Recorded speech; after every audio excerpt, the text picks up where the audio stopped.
Hey, good to see you. Today we are going to be making a smoked split pea soup. It's been a little chilly, and I get it, it's all relative. I'm in Southwest Florida and it's like 88 degrees here, so not today, but earlier in the week it was a little bit cooler and I thought, oh, soup sounds really good. We had a couple of these ham shank or ham hocks that were smoked and we thought we'd use them up before they ended up going bad. So this is going to be really pretty simple. I have dried split peas. I've been soaking these for about an hour or so, not too long. I just rinsed them off real good. I then went ahead and took my smoked ham hock and I put it in the pressure cooker for about 10 minutes. I just wanted to do that so it would get nice and tender, because these things will not take as long as something like a charro bean, a pinto bean, a black bean, or kidney beans or limas. They're so small, they actually cook pretty quick.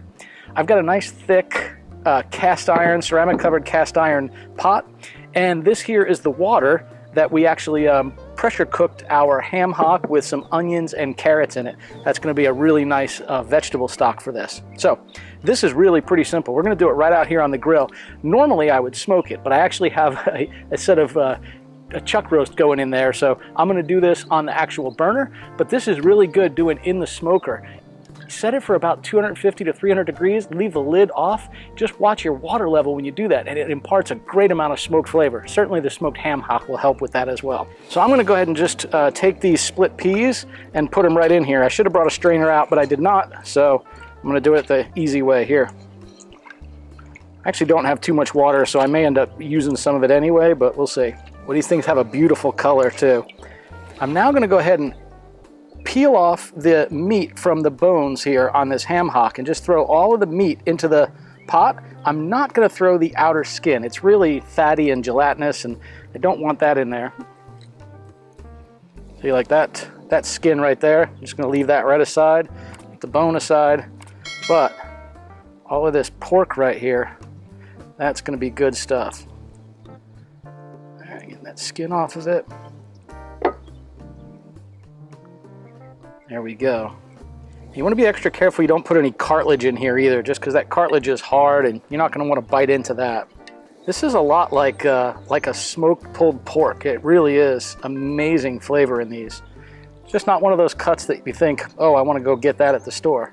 But for soups and stews, man, when it's the side, not the main, it is amazing. You definitely want to keep it to the size that it will fit on a spoon. Keep in mind this is going to be a soup. I know a lot of people will actually cut this up into big chunks. I actually care for it to be a little smaller, almost smaller than you would pulled pork for like a sandwich. Over here. Yeah, right here. Hey, do me a favor. If you like this video, go ahead and give it a thumbs up. And if you want to see more like it, subscribe to the channel and click on that little bell notification so you get notified of new videos. Thanks. Now, I love this stuff. This is a mushroom seasoning. It's basically just dried mushrooms that are ground up. You can make it yourself. Trader Joe's actually sells it. It's called multi-purpose umami seasoning. But man, does this stuff have this nice, meaty, earthy flavor to it. So I'm going to put in quite a bit because we've got a full pound of beans in here. And now I'm going to go ahead and pour in my stock. See, I'm going to get the rest of my beans out of here. I'm just going to drain my water into this. And if I need more water, I can always use it.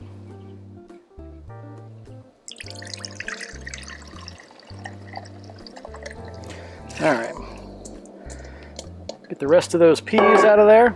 Just gonna go ahead and mix this up a little bit. I'm gonna add a bit more water and I'll watch it. We may very well want to add some more as we go. All right, we're gonna go ahead and put this right on our side burner here, and I'm gonna crank the heat up pretty high. We'll leave this cranked up nice and high. We wanna bring this to a boil. Once it boils, we're going to turn around and then let it simmer for a couple of hours, maybe an hour and a half or so, until those peas are just really, really tender. Now, once this starts to boil, you'll notice it gets this white foam on the top. You just want to go ahead and scoop that off of there. You probably only have to do it one time while it cooks.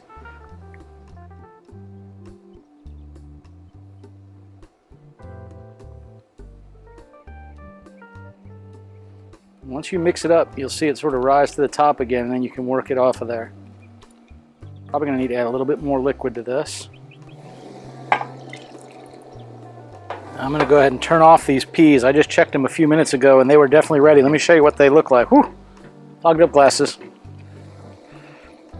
This is exactly what I like to see in them. I like this kind of consistency right there. Nice and creamy. If you wanted this to be blended, you could use an emulsion blender or just a regular blender.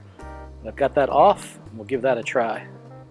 This split pea soup has probably been on for about an hour and a half, maybe.